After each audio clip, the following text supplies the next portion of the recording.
Meaning of dual carriageway. Dual carriageway.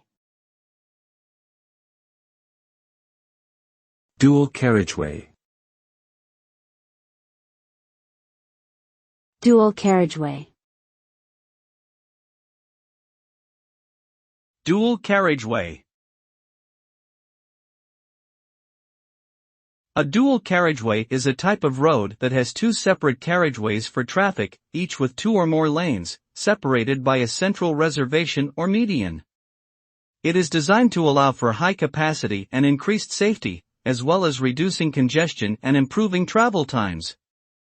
The separation of traffic directions helps prevent head-on collisions, and the additional lanes allow for smoother traffic flow, making it an efficient and effective road system.